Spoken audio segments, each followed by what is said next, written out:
So as long as you're taking it, things are happening. So every hormone has its own sort of profile. So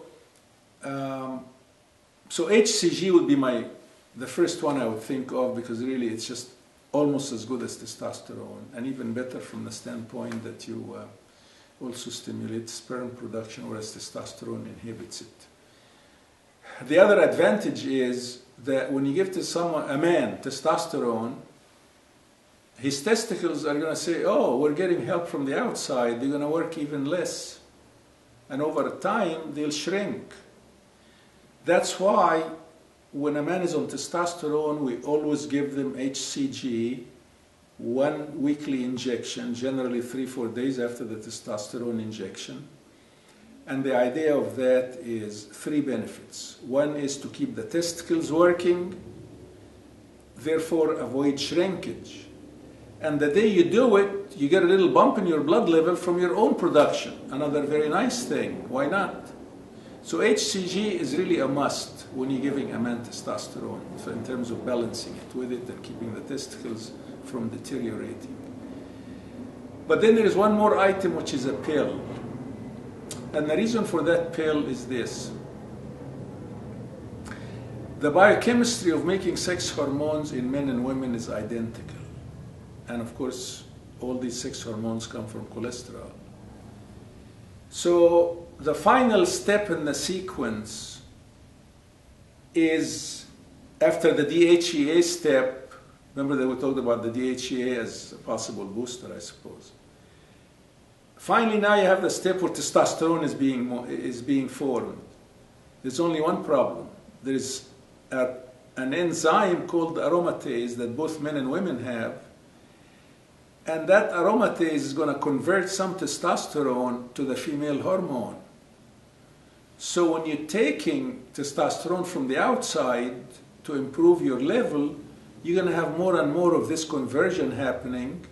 And if you allow your female hormone level to rise too high, it's going to block all the effects of testosterone and even give you breasts.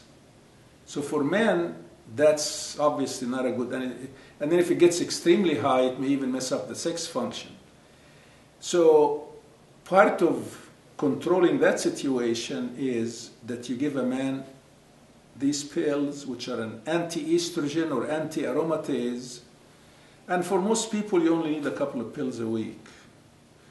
Sometimes even less, sometimes a little bit more. And we keep that monitored throughout, because every few months you want to get some blood levels. And just as important as checking level of testosterone, we always get level of estradiol, the female hormone, because we want to control it. And for example, for as best as I can determine, I like a number between 30 and 40 for that female hormone. I don't want to see it much higher than 40. I don't want to see it much lower than 30. Because just like too much female hormone is not good, too little is not good either, because one of the things the female hormone does is protect the arteries against hardening of the arteries, so you don't want to lose that protection. So I maintain it at a reasonable level by the number of these anastrozole pills, and also to some degree by the dose of testosterone. Because the number of estradiol, or the level of estradiol, is likely to also rise if you have an excessive level of testosterone. But of course, the main reason you would reduce the dose of testosterone, sure, one of the reasons would be like you don't want the female hormone to rise unnecessarily too high, but the main reason is you don't want to get into side effects of testosterone, for excessive amount of testosterone, such as acne, losing hair, getting more aggressive, and having trouble falling asleep at night. So to really do testosterone in a balanced way in men, you are talking about 3 products. Testosterone, whether it's injectable or gel on the skin every day. Injectable, of course, is once a week. Plus HCG, which is given with an insulin type, a tiny needle, 2, 3, 4 days after testosterone, to keep the testicles working and avoid shrinkage and all of that. Plus the pills, the anastrozole pills, to keep the women hormone, estradiol, from rising too high. And the best dosage of everything is determined by keeping an eye on what the person is feeling, because we want the person to feel his best but not to have any side effects. And then it's helpful once in a while to get some blood levels so you can even fine-tune the doses even more. And it's not something that once you fine-tune everything is going to stay that way forever. That's why to practice this type of medicine you have to really understand, and I explain this to all clients, this is a very interactive service.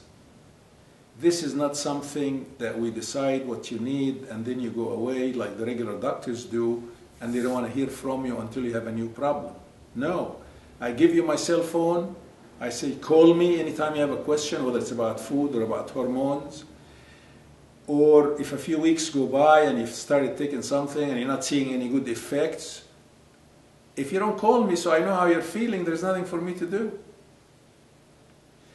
So interactive, by knowing how the person is doing periodically, is very critical for me to do my best service for that client.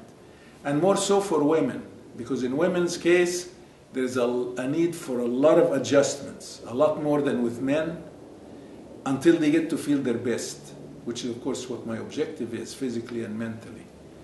And the other thing is, I want it to happen in the shortest possible time, not in the longest possible time. But if you don't call me, it can take a long, long time. So really it's a very interactive service to do it properly. And I'm willing to be available to people, and I give everybody my cell phone, and I wouldn't do it any other way.